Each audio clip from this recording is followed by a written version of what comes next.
Okay. Got it. Got it. Good afternoon, folks, and welcome to the December episode of Page Turner Podcast. Happy almost Christmas, Hanukkah, Kwanzaa. I'm all out of holidays. I don't even know. Happy New whatever Year's you is a holiday. celebrate. New Year's. Solstice? Yes. Yuletide. Yuletide.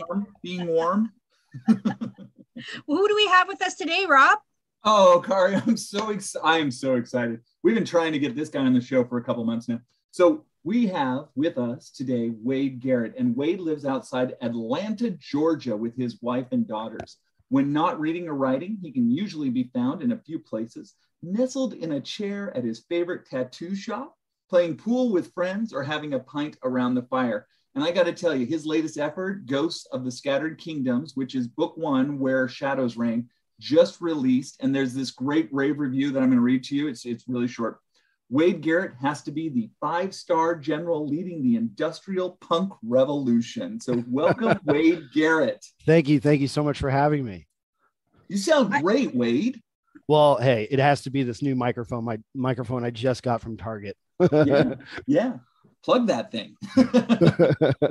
Nicely done. I'm obsessed with the name of your title, Ghosts of the Scattered Kingdom. Wow, thank you.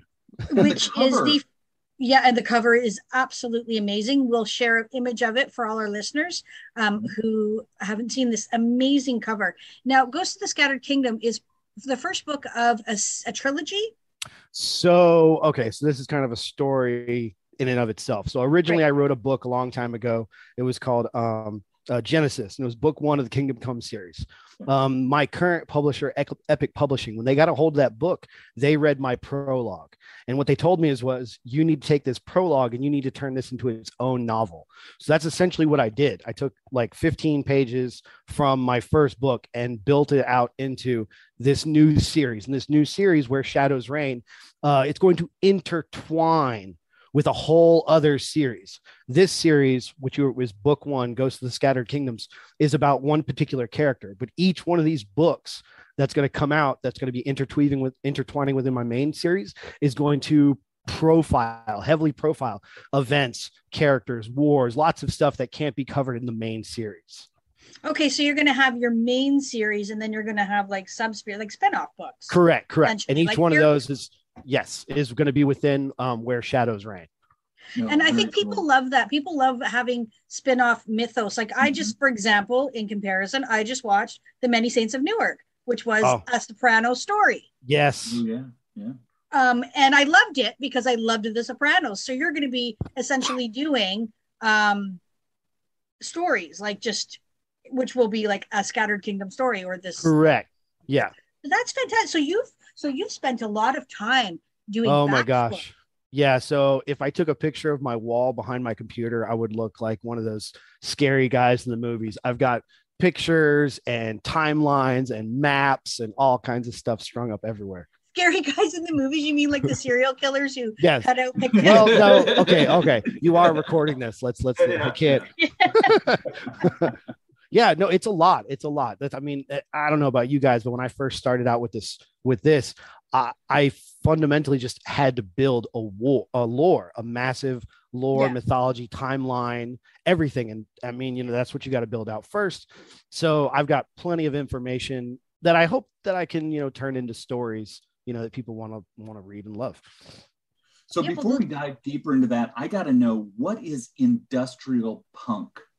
Okay, so for me, so you have steampunk, you have diesel punk, you have like air punk, which is like or sailing punk, which is like sail ships, and then I have just always thought that if you consider like the Industrial Revolution in our world, in our history, like a lot of these technologies were going along, all being used all at the same time, all over places of the world. So in my world, I have steampunk, I have diesel technology, I have airships, I have long forgotten magics, which is like far more than anywhere else in the part of the world. So I just kind of threw them all together because they should all be coexisting. Now, depending on where you are in the world and how much money you have and what your industry level is, you might not have everything. So certain parts of my world do feel differently, but they're all co-independent. Oh, I love like rich people have like Teslas and rocket ships, and like I have a horse. Correct. Like I'm not rich. Correct. Yeah. Okay. Yeah. All right. And like cool. some people have motor vehicles and they're still using. Yes. And if you've never been to that part of the world, the very first time that you saw basically like a roto carriage, like a car, it would blow your mind because you've only ever seen like a mule and a horse. Yeah, you'd be like, what new devilry is this? Correct. Correct. Yeah. Which, that would be Rob. Because he sees Satan everywhere. That makes for a fun day. Yeah, that's just Rob. What? Wait a minute. I'm just kidding, Rob. Oh my goodness. Where did I get this reputation? I have a lot of reputations, but that one's a new one.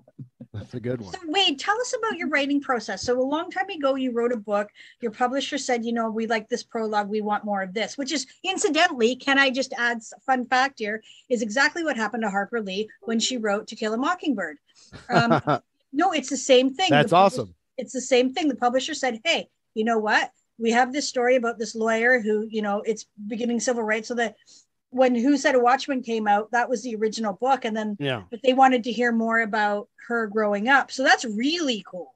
Yeah. Well, I'm totally honest. When I was first told like, hey, we're going to put your main book on pause. What we want you to do is build out this. I was very like, are you kidding me? You want me to do what now?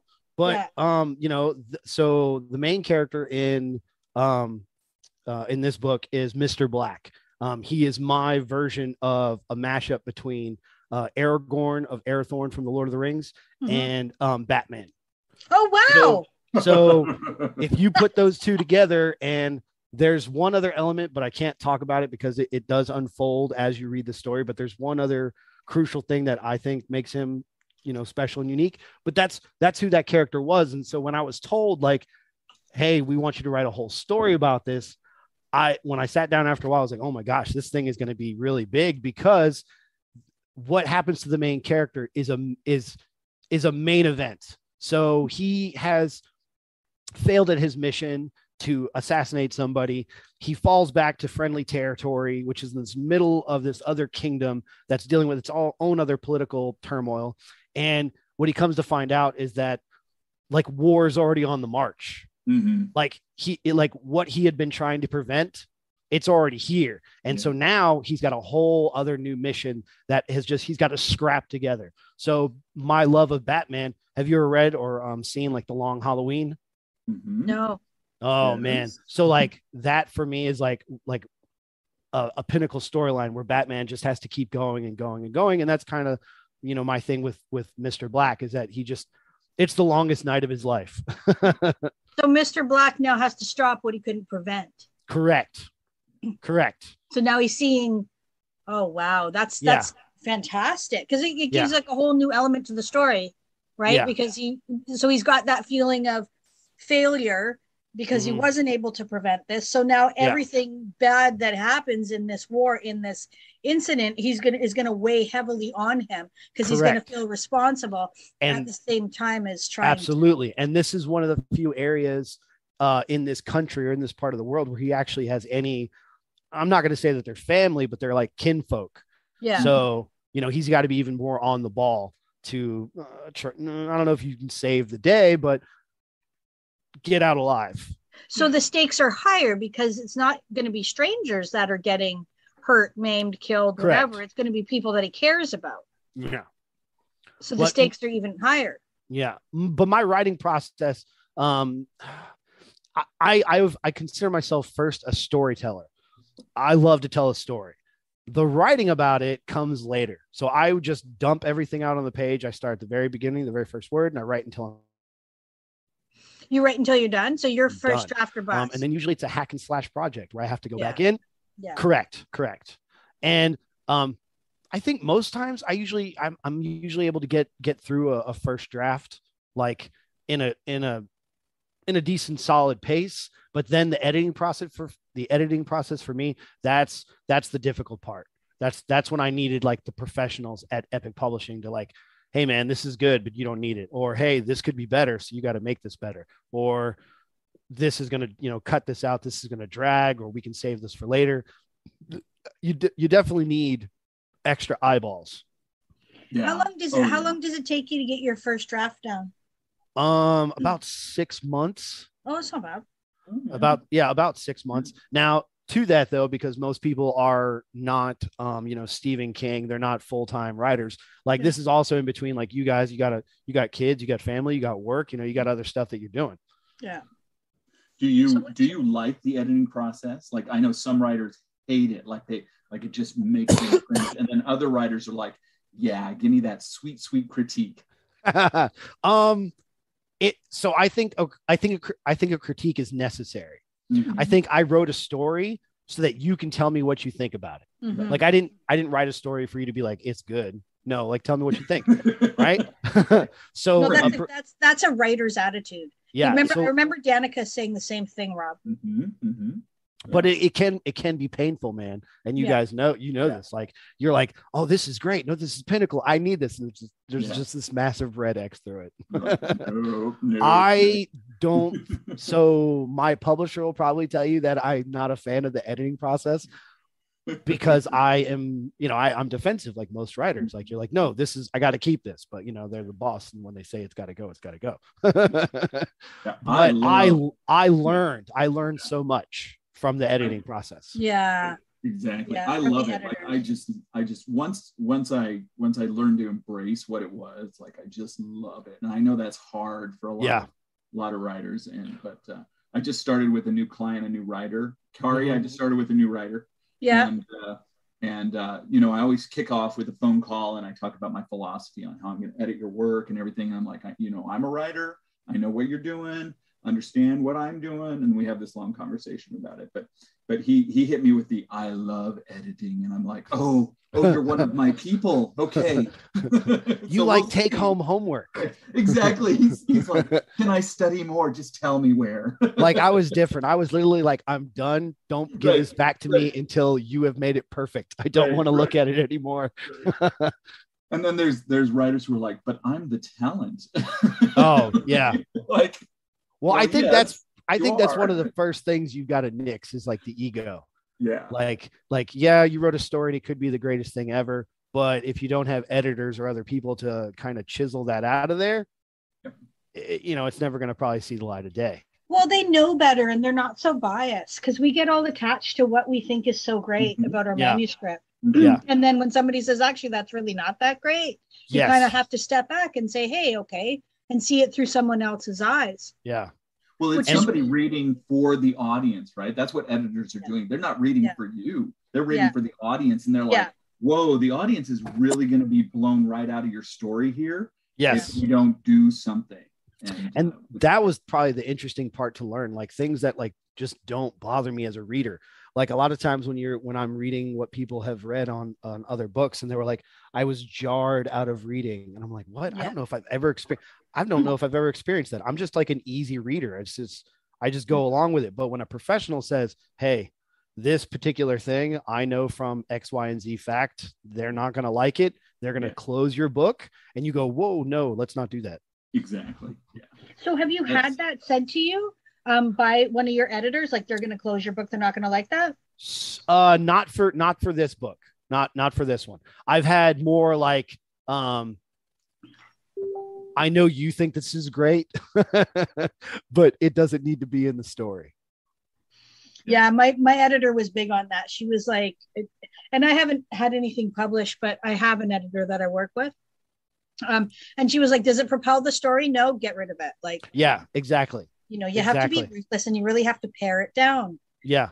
Because sorry, go ahead. No, you're good. You're good. What were you saying? Well, I read a lot of books and a lot of books by famous authors. And I think, who edited this? Exactly. Right. So that's the catch-all though. So I found myself like when I was in between publishers, you start getting that doubt. You're like, oh man, am I gonna get picked up again? Like, is my stuff good or whatever? Yeah. And you read all these other authors and they're all doing things that you straight to your face was told, do not do that. Yeah. The only thing you have to accept is I'm not them yet. So it's not okay. Is that what it is? Because that's exactly what it is. Yes. If you can point and you do it for yourself to make yourself feel good, or at least that's what I did. I literally went to Barnes and Noble years ago and started pulling books off the shelf and was reading along like, that's an info dump. That's an info dump. Yeah. And so you're like, no, they got away with it because they had basically, in my opinion, they had basically proved themselves that they can break the rules and take the audience with them. And that's the trick. Yeah. It's not that the audience doesn't mind you breaking the rules, but you've got to prove that it's going to go somewhere and it's all going to to work out. Yeah. And I hope 100%. to do that. I hope to do that. Well, the fact that you even know that you have to do that gives me hope. Yeah. Right. So many authors. If you're established, if you're like, we say it all the time. Like if your name is Stephen King or like Scott Lynch or Joe Abercrombie, if that's your name, you can get away with a lot more because your audience is willing to forgive. But if they don't know your name, then they're not going to forgive it. In fact, sometimes they're looking for reasons to purge your book, and you're like, no, don't. Absolutely. Yeah. You can't miss. You can't make a mistake. Yeah. I was reading Scott Lynch. Yeah. Who's that? I've never read any of his. Oh, he's Locke Lamora, the Lies of Locke Lamora. Okay. And his second book is Red Seas Under Red Skies. So I'm reading that one. And I crushed the whole series, and then I went out and got all the audiobooks. Yeah. It's so great. It's so good. But I came across some character said something like, and there are these pirates all talking to each other, and they don't talk piratey, but they're all talking to each other. And one of them says, "That's a weird hypothesis." And I'm like, hypothesis? Why would pirates say hypothesis? that's one educated pirate. He must have gone to pirate university. That's right. Yeah. And in my head, I'm like, isn't that Greek? Yeah. Background. He was a part of the Royal Navy. He ditched. That could have been a whole character right there. Like, how do you know what that word is? Why would you even use that? That's a really heavy duty word for this conversation. Yeah. So, but he's Scott Lynch, so you can get away with that, right? It's such a good book. Yeah. So. I have to check those out. Yeah, those are fun. Lies of Locke Lamora is really good. It's really tight. Yeah. Really so, Wade, you mentioned that it takes you about 6 months to do your first draft. Yeah. Tell us about your writing schedule. Oh, so I don't have one. Okay. I write when I can, and that's just the crux of it. So I have a full-time job. I'm a full-time dad. It's usually late at night, so I'm usually up late. Also, I take a ton of notes. I used to take them on my phone, but then my old phone got broke and I can't turn it on anymore. So I've gone back to just anything, napkins, sheet of paper, anything that I can write something down on and then hopefully turn that into something, worthwhile later. I've had many of those like Seinfeld episode moments where like I thought I wrote something down genius and then later I read it and I'm like, I have no idea what this means. Have you done the like either can't go to sleep or wake up in the middle of the night and you're like, oh, I've got it, and then you rush out? 1,000 times. Yeah. Mm-hmm. So like my favorite one though is that I was at work and I work in a warehouse and I was with a buddy and I was just like frustrated. He's like, look, like, and he's kind of a geek guy and he's like, he's into the same stuff I'm into. And he's like, what's the problem? And I'm like, this is where I'm at. And then he just in talking to him and him rattling off like, well, that works, or I like that, or I don't like that. I came to something and he's like, that's great. And I was like, okay, clock me out. I'm going home. And I just went home right then. And I had to keep going. Yeah. No, those moments are like when they grab you, it's because I've done the opposite, like, oh, I'll remember. Yeah. And then you're like, wait, what happened? I had a line and it was the key and oh, it's gone. Yeah. Harry, get a personal recorder. So that's what I had with my very first book. Yeah. My very first book, I used my dad's recorder and I still remember that, like, it was winter around that time. I was in high school when I was just like first coming up with these ideas, and I would walk and use his old tape recorder and record myself. Yeah, recorders are good. Now, you said you had a geek friend who was into the same kind of stuff you're into. Yes. What is that exactly? Oh, well, I like, sci-fi, fantasy, Marvel, the new the show on Netflix, the Arcane show, anything sci-fi, fantasy, anime, I'm pretty much into all that. And what were your favorite books while you were growing up? Well, so the books when I read when I was growing up were, I started off with do you know the Redwall series? Yeah, absolutely. Yeah. So that's probably the pinnacle book series that I got into. And I read all of it, and then I got into Dracula. That was like my first classic that I read. And then after that, reading kind of fell away from me for a little bit, and I was just doing mostly academic reading to keep my grades up. Right. But then I got into what really kind of hooked me into the writing was actually Dungeons and Dragons. Oh, okay. Yeah. So that's when like the combination of like telling fun stories and like writing them down first kind of like came together. And then I got all my buddies hooked on it. And then we were playing like once a week, and we played for years. Nice. No, those are, I was in one of those games and just miss it like crazy. Like, dude, yes. Yeah. You're like, because you're like, you hang out with these guys and you're friends with these guys, but then you're friends with these characters, and the characters are different than your friends. Yes. And you're doing all these awesome things, and you have these moments. Yeah. Yes. Like, like I have literal Super Bowl moments that nobody would ever care, like, or would know about, or be like, well, who cares about that? I'm like, I do. Because that was like 7 people fighting a dragon for 2 days, and it was amazing. Right. I started playing again, and I'd come home late, and I my wife would wake up, and she's like, "Okay, did you have a fun time?" I'm like, "Yeah." She goes, "You want to tell me about it, don't you?" I'm like, "Yeah, I do." Yeah, I do. Yeah. Well, that's the other thing too, is like, way back when, like, a lot of this, pop culture nerd stuff, like comics and all that, like, wasn't cool. Not cool. So like you didn't talk about that. It was kind of like you needed a secret handshake. Like, okay, do you know what's up? Okay, now we can talk about it. Yeah. But now that's probably one of my favorite things is I love running into people that I would never in a million years imagine being like a sci-fi fantasy geek. Like, they've read all these books, they know tons of stuff, and I'm like, I would never have thought that. Right.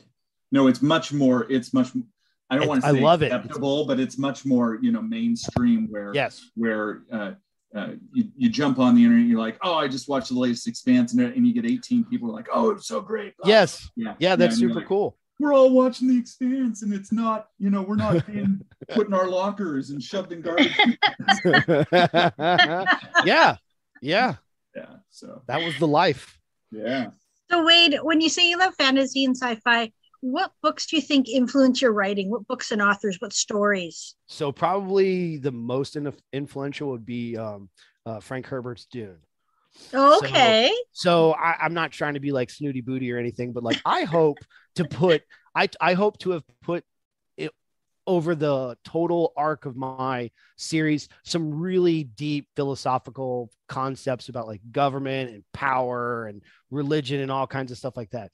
But there's been a lot more authors today that have like taught me the excitement, the energy that you need to do to write a story to make people read it. So that's like Chris Wooding, like Retribution Falls, like Mark Hodder's, all of his series, the Burton and Swinburne series, Joe Abercrombie, like these are the people that are writing the books that when you're reading it, you're like, wow, this could be a movie. I think that's the transition. You wrote a book, it's a page turner, it blew up, now it's a movie. And what did you think of the latest movie? I gotta know. Which movie? The latest Dune. Oh, so I actually got in trouble. I went and saw it without my wife because she wasn't available to see it, and I just had to see it. Like I was like, I'm going to get in trouble for this, but it has to be done. Like I have to see. Is your wife a sci-fi? Is she? Yes. Geek? Oh, yes. See, my wife is not. So I corrupted her. I was like, this has to happen. You at least have to like embrace it, Right. And then over time, she's fallen into it. She read our kids like The Hobbit and the Lord of the Rings books and stuff like that. So yeah, she's into it. And we went and saw it again. And then so I literally, the night it came out, I went and saw it at the movie theater, and then I came home and I have HBO Max. I turned it on. I watched it again. Oh, nice. That's and what did you think of it? Yeah. I thought it was beautiful. I thought it was amazing. I thought it was like just the cinematography, the color, the acting, the action. It was encapsulating. It was provocative. It was great. And I knew exactly where it was going to end and how it was going to end. And I knew fans, like people were going to be upset, but I'm like, dude, just give them more time and more money. They'll make another one. You'll be good to go. Like fan bases like have to calm down. I was surprised the number of people who didn't know that this was only part one. I thought that was super cool because that shouted out to me like, you didn't know how awesome this was, and now you want more, and you want it now. Hey, fans, spoiler alert, because I'm going to ruin the next Dune movie for you, so cover your ears right now. Because you guys have read the books, though, right? Yes. Yeah. So I'm really hoping they do like bring back Duncan Idaho in the axolotl tank. Oh, they have to bring him back. Like they have to. I think that will be like their Marvel ending. Yeah. Okay. Like their post-credit scene. Yeah. Okay. All right. But you mean in the second movie? Yeah. He shows back up in the book, though, doesn't he? Now it's been a while. He's in every single book. He's in every single book. Yeah, he comes back as the Gao or the Gao. I can't remember what they call it, but they regenerate him. It's not his. He comes back before Paul is the Emperor. He comes back after. Because Dune is 3 different books within one book. Yeah. And then like by the time that like Paul becomes emperor, totally spoilers. If you guys don't know. I hope sorry. Sorry. No, it's okay. So hopefully they're still covering theirs because he comes back in I thought he came back in the second book. Oh. Because I haven't read these books in like 30 years. So oh my gosh. Well, now you're totally testing my mind too. I swear he thought I know he comes back later, but I only really remember Duncan coming back when the God Emperor, when Leto is bringing him back, just like repetitively bringing him back. Yeah, and that's like way later, right? That's God Emperor is way later. Well, now I have to read it again. He comes back in the second book. He comes back as a Gola. That's what it's called. It's a Gola, and he was made and then given to Paul. Oh, like a present. Yes. Now as the Emperor. Yeah, and it's he brings him back, but and then eventually he remembers who he is. He doesn't remember who he is at first. Yeah. And then, but I always think it's really cool because I have axolotls. So, and nobody knew what I was talking about when I would be like, axolotl tank, ha ha ha. People, what are you talking about? Like, never mind. No, well, yeah. I mean, and for people who've read the entire series, they know how important Duncan eventually. So, like, like I have no doubt, given how much success this has. I mean, as long as they keep the actors and the directors and the writers happy, like, I mean, you could have a whole nother Marvel 15 movies out of this. Yeah, you could. And so then I would go see every one of them. Jason Momoa that you want, Carl. Yeah. All the Jason Momoa you want. Although super Momoa fan, he's great. He's great as Aquaman. But I still the only good thing. I still think he should have been held out to be Lobo. Okay, all right. I would have that would have been it. Like he's fine as Aquaman, right? And eventually he's gonna lose the arm and get the hook and be totally badass. That's where they should have went. But Lobo, him fighting Henry Cavill as Superman, like boom, perfect. You're casting your own movie here. We all do Jason that. Momoa We all for do this stat. I'm not this huge Jason Momoa fan you think I am. I mean, I like him. He's good. He was good as Duncan Idaho. But I like, who I like? Tom Hardy. And Tom Hardy's Venom. I love Tom Hardy. Like, Tom Hardy's my favorite. I have a man crush on him. He's awesome. Okay. Well, you have to fight me for him, but it's okay. Well, we'll have a duel for Tom Hardy's hand. Yeah, he's super cool. Of course you do. He's awesome. He's the best. He's the best. Well, he's also like one of those people, and I don't know him from nothing, but he's one of those people that I feel like he is real. Yeah. Like he's legit super happy and thankful that he's an actor and he gets to do this. And he's super he's lovely. And and he was Venom. And I just watched.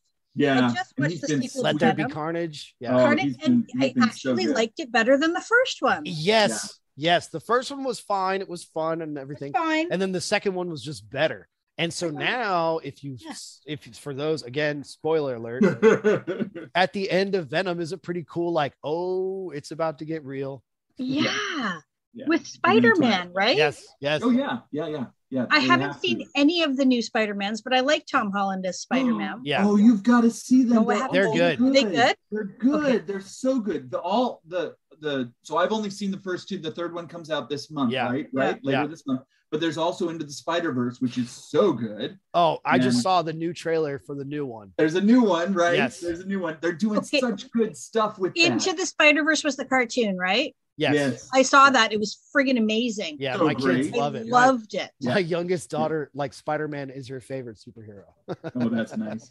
I loved like Nick Cage showed up. I didn't know he was in it. Yeah. I'm like, oh my gosh, this is so perfect. And I don't really love Nick Cage, but he is so good. He upset me with what was that? The terrible Ghost Rider movies they did. Oh my gosh. Oh yeah. They're so bad. Wait, I haven't seen all the Marvel movies. I'm woefully behind. But even then, like I joke all the time about like, oh, this movie was bad or that movie was bad. Like I would be a coffee runner to be working on one. Yeah. Like I don't care how terrible is this. I'm in Hollywood. Right. What am I doing? Yeah. I'll go get coffee. Yeah. Oh, did you guys watch Shang-Chi and the Legend of the Ten Rings yet? Yes. I loved it. So good. I think I loved it even more than Black Panther. Pardon?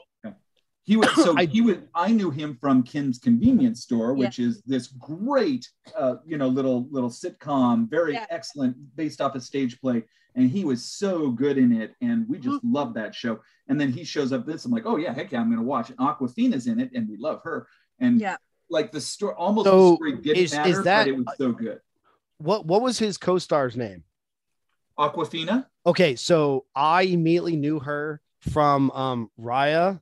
Yeah. So like she's hilarious. She's that movie. She was the best. Like I liked her more than the hero. I was like, let's keep her on screen. She's so funny. She is also in the Jumanji. The newest one. The newest one. Oh, I haven't seen that one. Oh, you got to see those. Those are so fun. The first one with Kevin Hart, and they all came back, right? Yeah. So I saw the first one. That one was really good. Yeah, and then I think the character. So there's these two older guys, and I'm spacing on their names. Danny Glover and from Taxi Cab. Boy, I'm spacing on their names. I'm going to let it go. But they jump in, and then and Awkwafina is Danny DeVito. That's it. She has to embrace this Danny DeVito, and it is so good. I think that's a perfect mashup. Oh, it was so great because she's all growly and like. It's so good. It's good. Watch them. Yeah. Who's looking forward to the new Obi-Wan Kenobi that's coming out next year? Oh, so I don't want to hurt anyone's feelings. Right. I am very I don't know how to feel about it. I'm totally gonna watch it, and if it's great, I have an issue like with the original story and how he basically was set up to be a hermit. Like, don't provoke the Empire. Just stay here and watch this little kid. And I have a problem with him. Like, wait, now you're going to be like pulling out lightsabers and fighting. Going on adventures. How does the Emperor not find you? Don't, because he's Obi-Wan fucking Kenobi, and B, because this is the thing is nobody has told that story. And because there was none. Wasn't he just like watching the paint dry? No, he was supposed to be like meditating. No, we don't know. Doing a Yoda. No. I think they retroactively like went back and inserted a potential story and then said, this is what always could have happened. I'm like, I don't think that was the original point. No, maybe not. We don't. But it doesn't matter. It doesn't matter. Like I said, even though I'm like questioning it, I'm going to be like, yeah, I'm going to watch it. It's Obi-Wan the Lost Years. We don't know what's been going on. Like maybe Darth Vader didn't know he had a son, but maybe the Emperor did the whole time. We don't know that. And he's been you're right. There's a look. There's a legit good way, good writing to like make this a story. But I like one of my favorite posts that I share all the time from my blog is like, I have a love-hate relationship with Darth Maul, and like everything that happened to him, and then how like Disney had to like spend all this time and money, energy to bring him back. And I'm just like, it was the stupidest idea ever in the first place to kill him. So like, I think just things that happen in Star Wars, they're like, okay, cool. Obi-Wan's going to go off and sit on this planet and not do anything. And then anyone else looks at it and says, why would he just sit there and do nothing? Yeah. And you're like, but that's what I was told he did. Yeah. But we don't. But did they ever say that? Did they ever say Obi-Wan has been sitting there doing nothing? No. I don't think. Doing a Yoda though. He's supposed to be doing exactly what Yoda did. Is they go and chill. But you know what? I don't understand. Why did he have to live in a cave? Like, It's why couldn't they at least build him a house? Like the Jedi natural air conditioning in a they desert. had a lot of Jedi money. I think, a house. yeah, exactly. It's the church money. Absolutely. Right? They don't even pay taxes. No, I think pay taxes. I think Obi-Wan is like just okay. So like I love like there's there's quintessential things about Star Wars that I love, like samurai in space. So I'm totally like, no, he's like a failed samurai, and that's like what they do. Like, oh man, I messed up. I'm gonna go, sit here and monk and meditate on my failure and how I had, that's what they did. That's what Yoda did. He went and lived on the swamp planet and said, "Damn, I was when this he went close." To Dagobah. He's like, "Yeah, I was there. I was on the 20-yard line, and I didn't." Didn't carry it. Yeah. Okay, and that's what everybody says, and that's why, because I like being a Star Wars fanatic since I was like 5 years old, because I'm old and I went and saw the originals in the theaters. Saw Empire.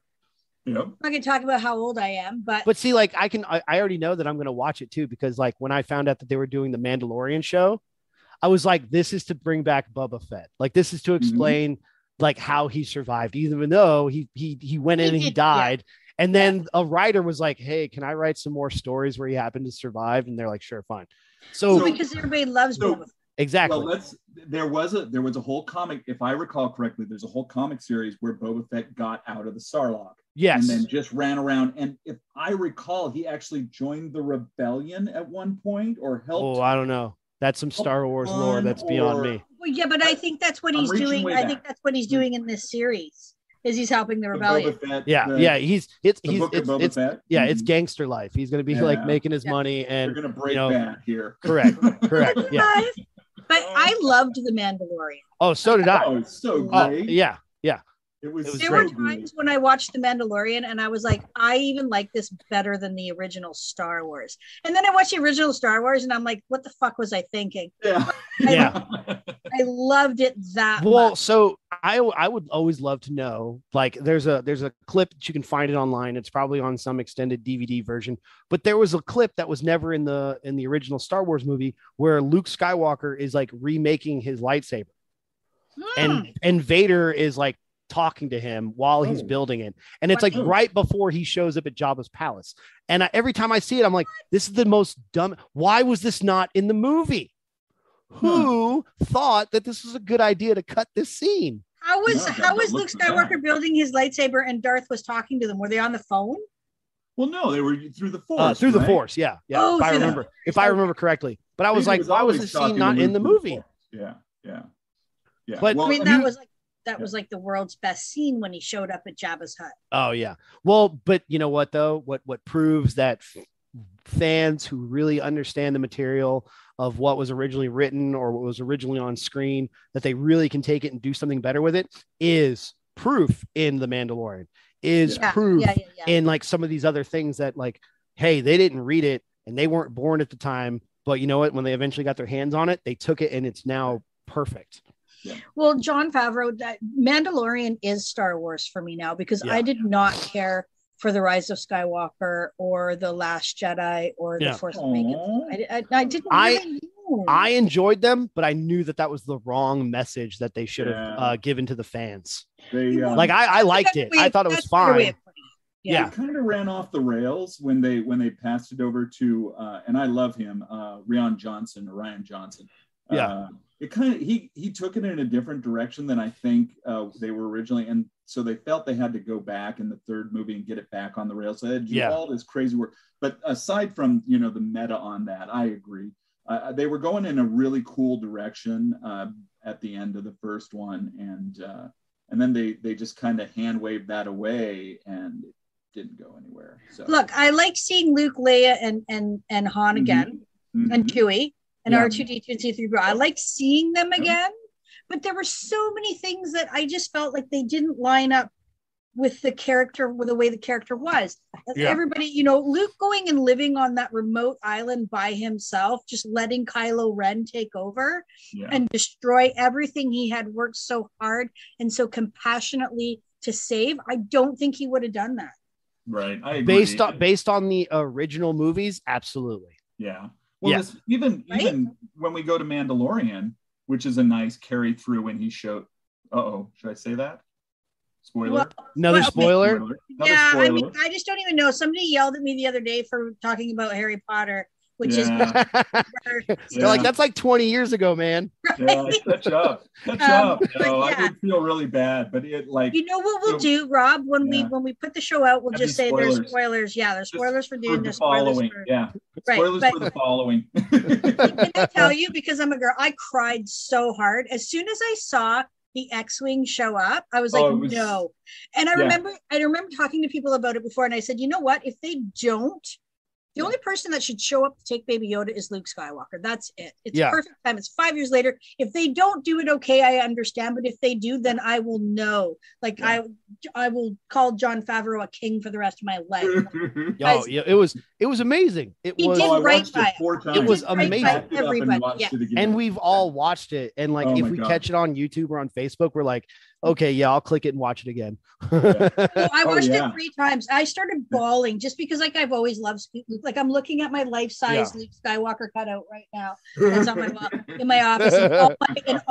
That's why I totally felt for the fans when Disney bought it, and they were like, look, just for the sake of argument and convenience and like 30 or 40 years of lore that we don't want to untangle, we're just going to gut it all. I'm like, oh, that's so painful. Yeah. No, they And did then it. also it was like, Disney, you're never going to put it back together in any way that they're going to like anyways. So good luck.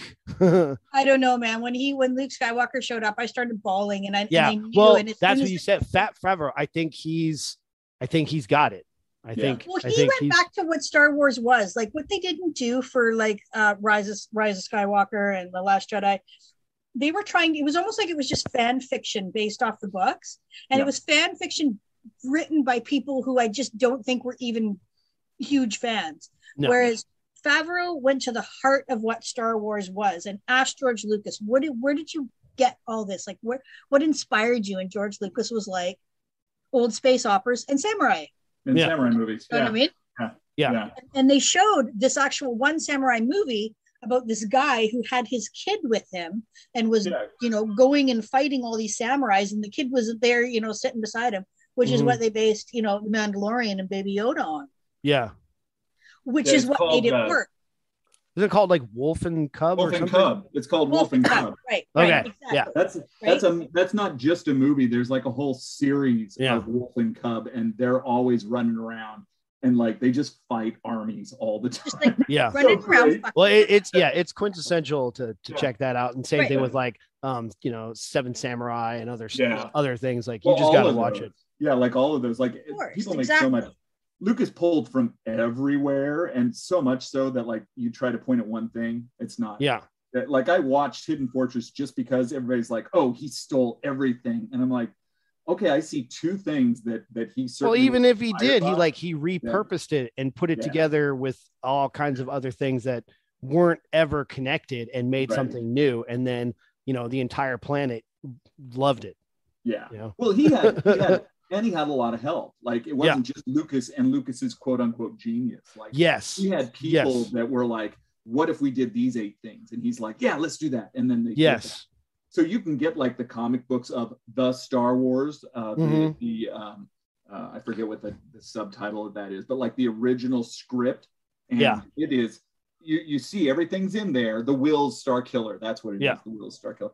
And it's in there, but it is definitely not what you see. Like, the DNA. No, that's I bought years ago. It's the only Star Wars book I think I own. It's one of the. It's like a watercolor graphic novel. It's the Splinter of the Mind's Eye. Like when Luke goes evil, and then he Leia brings him back. So I'm like, oh man, there were totally some great stories in there. Yep. But I think I was talking to somebody actually about writing, about plotting, about how to build, world building and stuff like that. And I was like, there are 2 lessons to learn. You can do what Star Wars did, which is just all over the place and then get different people to put things together. And it's not in chronological, it's not like one helmed ship. You can do what Marvel did. Yeah. And everything is all interconnected and everything was built almost as one. Yeah. And then we get to see it piece by piece, but both are still very, very successful.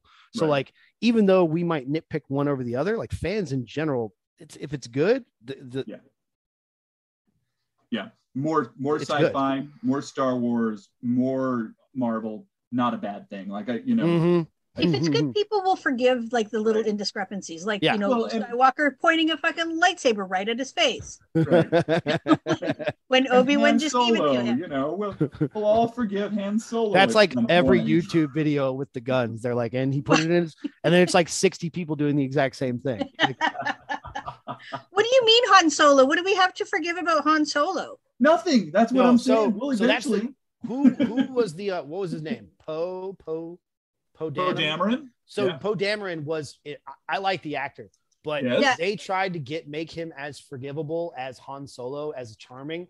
Every time in the other movie when he was disobeying the general's orders, I was like, somebody please shoot him and put him in the brig. He's disobeying a direct order from an admiral. Like, wartime. Why are we allowing him? Like, he's not Han Solo. He's not cool. He's not that level. He's not a general. He hasn't proven himself. All he's done is, oh my gosh, like it killed me. Like, I know that they're a rebel alliance, but they are a military run organization and they don't put up with that crap because they've got 8 other fighter pilots who are just as good. There were some storytelling plot points in there that I'm like, look, I don't know why you're doing it this way, but it's not helping me to come along with your story. Right. We can still get back to him being like the guy who eventually learns his lesson and becomes a great hero. But somebody needs to punch him in the mouth. Like, I love when she shot him. It's like, oh, she shot him, thank God, because he is really annoying. Yes. Right now. Should have shot him much earlier. Like, you're in the middle of combat. Yes. You can't hold a mutiny in the middle. No. I don't have time to argue this with you. I'm just gonna put one in you and get back to business. Know your place, Captain. Yeah, exactly. Oh, we're such nerds today. Yeah, I know. and that was and on that note, I think we're almost out of time. Yeah. Let's wrap up a little here. Hey, Wade, would you give the name of your book and where people can find it again? It is Ghosts of the Scattered Kingdoms. You can find it pretty much anywhere you buy your books. Physical stores might not have a copy, but if you go in and request one, every single store, Barnes & Noble, Books A Million, stuff like that I've gone and talked to and introduced myself, they've ordered it in for me. So I have no doubt that a reader who wanted it could get one. Nice. Excellent. And it's available both ebook and print. And give us your social media accounts so people can follow you. So I'm Wade Garrett everywhere. I'm Wade Garrett on Facebook, Wade Garrett on Twitter, on Instagram. I have TikTok, but that's the least one I'm on. If you ever want to hang out with me, it's Wade J. Garrett at Facebook, also on Twitter. And sorry, I meant to ask you this. Is that your real name? Maybe. Because I was just like, no, because I was like, that's the dude from Roadhouse. Right, we had this. Yes. That is also Sam Elliott from Roadhouse, who is like my mother's like heartthrob, like crush. So that was. He's every woman's crush. Yeah. Every woman loves Sam Elliott. There's just something primal about Sam Elliott. Calls to every single woman on the planet. I don't care who you are, how old you are, what race you are. Every chick loves Sam Elliott. And on that note, good night, everybody. Well, thank you so much for having me. Thank you so much for coming on the show, Wade. It was such a pleasure. Awesome. Anytime. And as usual, shout out to our sponsor, Goodwin's Greenhouse Supply and Service. Good night, Rob. Good night, Kari. Good night, guys.